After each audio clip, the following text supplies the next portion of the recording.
Uncanny Valley written by Aestics. Shark 12 Damnation. Open corner bracket Shizuku Yagashi. Oh, we're packed, I muttered under my breath. The temperature in the ballroom had plummeted so suddenly that my breath came out in visible puffs. Around me, nobles were either fainting or backing away in terror, their elaborate gowns and formal wear suddenly seeming as flimsy as paper against the suffocating presence that Rimuru was radiating. A presence that signaled an apocalypse. I'd trained with him, I'd fought alongside him, I thought I understood what he was capable of, and I was wrong. If he wanted to, he could erase this entire city. I understood their concern by then. Even I'd be troubled if I accidentally misplaced a 50 megaton nuke, but that didn't mean this procedure was acceptable nor understandable. Back to the point, the Rimuru I see now wasn't the patient, slightly sarcastic adventurer who'd helped us before and taught me better sword techniques. This was something else entirely, wearing Rimuru's face like a mask that was finally slipping. The king's voice cracked as he stammered out the words that would damn us all. Kill the demon.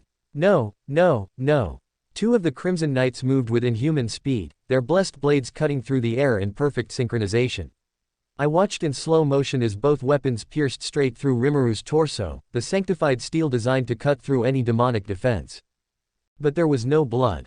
Not a single drop stained his expensive suit. The blades had gone completely through him, yet he stood there as if nothing had happened, still gently stroking Daisy's fur with that same tender expression he always wore when comforting his cat. Screw it, he said quietly. Then everything went to hell. Rimuru's hand moved faster than my eyes could track. The tip of the first knight's blade simply ceased to exist, broken off. Before the knight could even register what had happened, Rimuru's other hand shot forward, fingers somehow piercing through the reinforced helmet of the second knight like it was made of paper.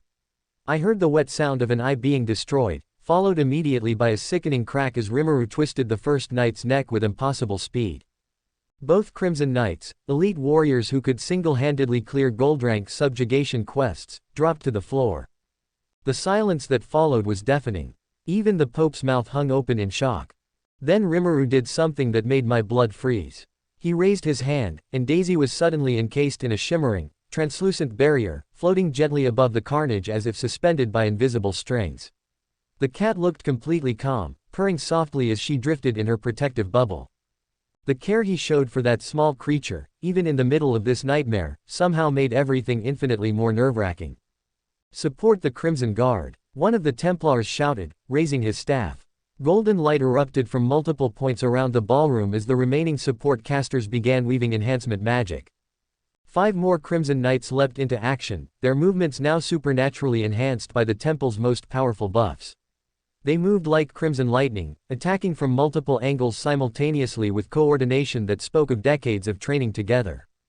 It didn't matter. There was no other word for it. As the enhanced knights closed in from all sides, he moved in ways that questioned physics. The first knight's strike, a devastating overhead blow enhanced with enough holy power to level a building, met empty air as Rimuru simply wasn't there anymore. Instead, he appeared behind the attacker, one hand placed on the knight's shoulder. The knight's armor crumpled inward like tin foil. The second and third knights attacked in perfect unison, their blessed blades carving through the space where Rimuru had been moments before. But he was already moving again, sliding between their weapons with impossible fluidity. His palm struck the second knight's chest, and I watched in horror as the man's reinforced breastplate simply ruptured into red paste. The third knight lasted half a second longer before Rimuru's other hand found his throat. The fourth knight tried to retreat, probably recognizing that this wasn't a fight they could win.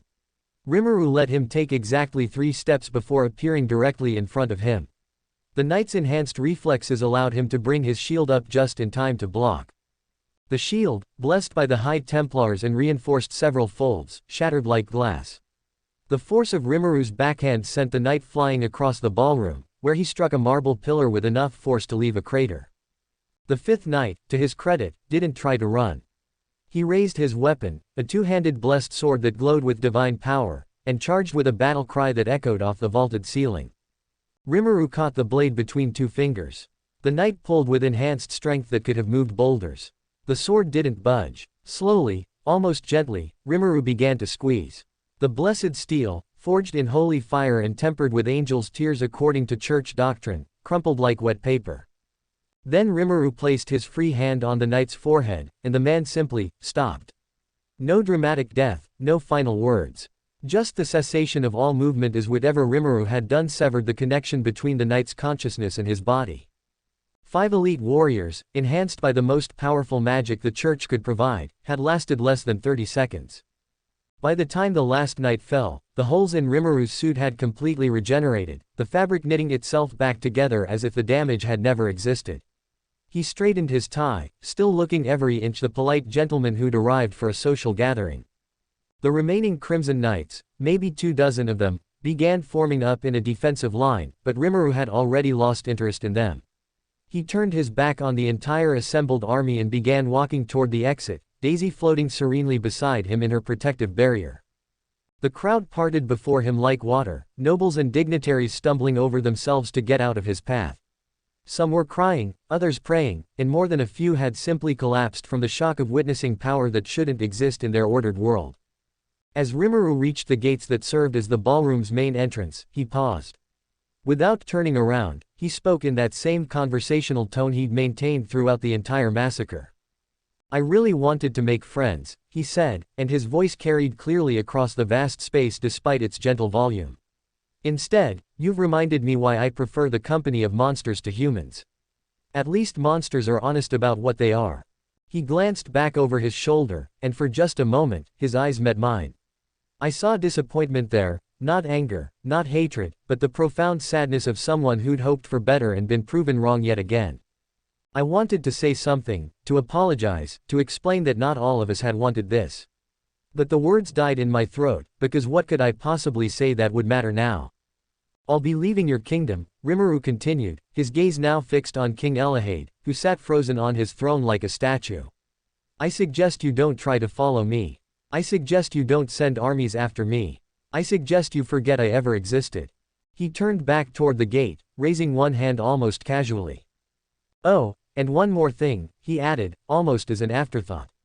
"You might want to invest in better doors." Then he opened his palm, and the massive reinforced gates, each one weighing several tons and inscribed with protective wards, simply vanished along with the battlements nestled just outside.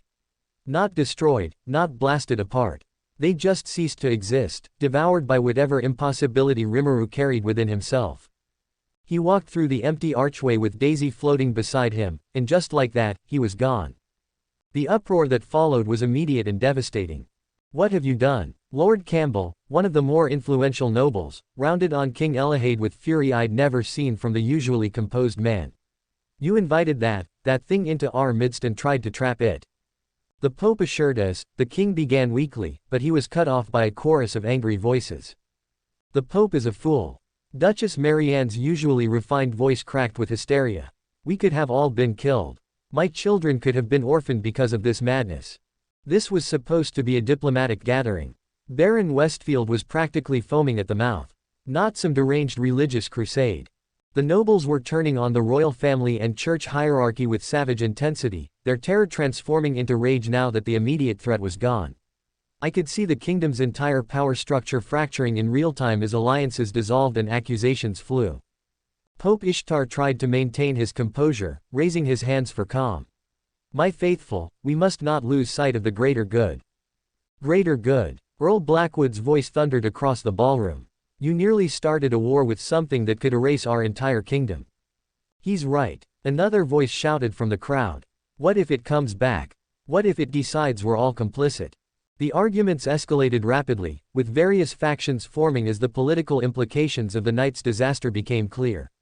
Some supported the church's actions, claiming the demon had to be stopped regardless of the cost.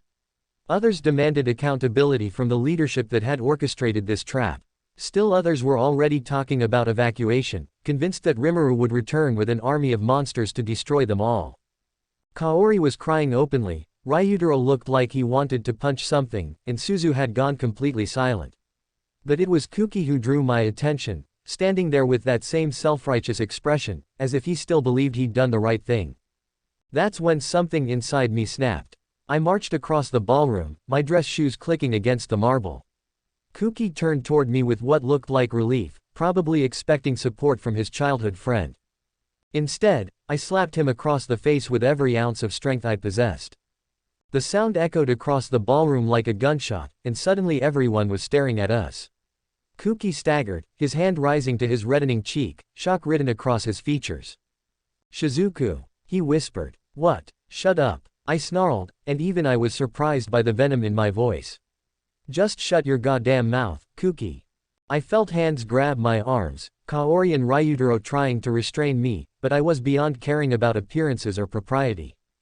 "You arrogant, self-centered piece of shit," I screamed at him, struggling against my friend's grip. "Do you have any idea what you've done? Do you understand the number of people that could have died because of your packing ego?" "Shizuku, calm down," Kaori pleaded, but I was done being calm. "No." I whirled on her briefly before turning back to Kuki. "I'm sick of being calm. I'm sick of making excuses for him. I'm sick of pretending his delusions are harmless." Kuki's face was cycling through confusion, hurt, and growing anger. "Delusions? Shizuku, I was protecting." "Protecting who?" I cut him off savagely. "Protecting your image as the chosen hero." The truth was pouring out of me now, months of suppressed frustration and disappointment finally finding voice. "That's what this was really about, wasn't it, Kuki? Not justice, not protecting people, you just couldn't stand the idea that Rimuru-san was better than you at everything that mattered. He was stronger, he was more capable, he actually helped people without needing recognition for it. And that ate you alive, didn't it?" "That's not," Kuki started, but I wasn't finished. "He helped us when he didn't have to," I continued, my voice cracking with emotion. "He trained me, he showed genuine care when no one else bothered to look past the hero party label. And you repaid that kindness by helping orchestrate his execution." Kuki's face was hardening into that familiar expression of stubborn righteousness. "He was dangerous, Shizuku. You saw what he was dangerous because you made him dangerous," I shouted. "He came here hoping to make friends, hoping for a normal social interaction, and you turned it into a trap. He expected better from us and instead he got religious paranoia and your petty jealousy." The hands holding me back tightened as I strained forward, and I realized I probably would have broken Kuki's nose if they hadn't been restraining me. The thought should have shocked me, but instead I found myself wishing they'd let me do it. "Shizuku." Kuki's voice was smaller now, uncertain. I thought you'd understand. We're supposed to be heroes. Heroes don't let their insecurities drive them to condemn innocent people." I spat. "Heroes don't side with corrupt authority figures because their ego can't handle someone being stronger than them." The fight went out of me suddenly, leaving me feeling hollow and exhausted. I stopped struggling against my friend's grip, but I kept my eyes locked on Kuki's face. "You've been my friend since we were children," I said quietly, and somehow my whisper carried more weight than all my shouting had.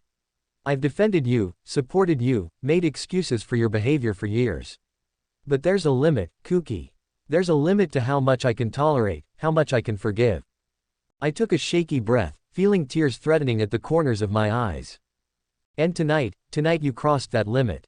Kuki stared at me in silence, his face pale beneath the red handprint I'd left on his cheek. Around us, the political chaos continued to rage, but for this one moment, there was just the two of us and the ruins of a friendship that had defined most of my life. "But you're so petty that I don't even know who you are anymore," I whispered, and those words hurt more than the slap had. "You're not the hero I believed in. You're not even the friend I grew up with." I turned away from him then, unable to look at his face any longer. The ballroom around us was descending into complete chaos as the kingdom's entire power structure collapsed in real time, but all I could think about was the disappointment in Rimuru's eyes when he'd looked at me. He'd expected better from us. He'd come here with genuine hope for connection, for normalcy, and instead he'd been met with the same prejudice and fear that seemed to follow him everywhere. The disappointment in his eyes hadn't been personal betrayal, it had been the crushing of hope itself. A memory surfaced unbidden. One of our training sessions from over a week ago. We'd been taking a break after a particularly grueling sword practice, sitting on a fallen log at the edge of the forest clearing. Rimuru had been unusually quiet, staring up at the canopy of leaves above us with that distant expression he sometimes wore. "You know what's funny, Shizuku?" he'd said suddenly, his voice carrying an odd melancholy I'd rarely heard from him. "Back where I truly come from, I was just ordinary. Completely, utterly ordinary. No one looked at me twice, no one expected anything special from me. I was invisible in the best possible way. I'd glanced at him sideways, noting the way the dappled sunlight played across his features. Even then, I'd known there was something different about him, something not quite human. But I'd never said anything, content to let him maintain whatever illusion of normalcy he needed.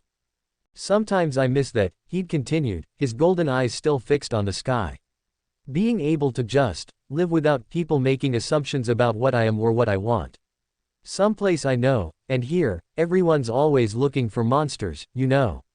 Always waiting for something to reveal its true nature and prove their fears right. He'd turned to look at me then, and there had been something vulnerable in his expression that made my chest ache. I keep hoping I'll find people who can see past all that fear and suspicion. People who judge based on actions rather than appearances or assumptions.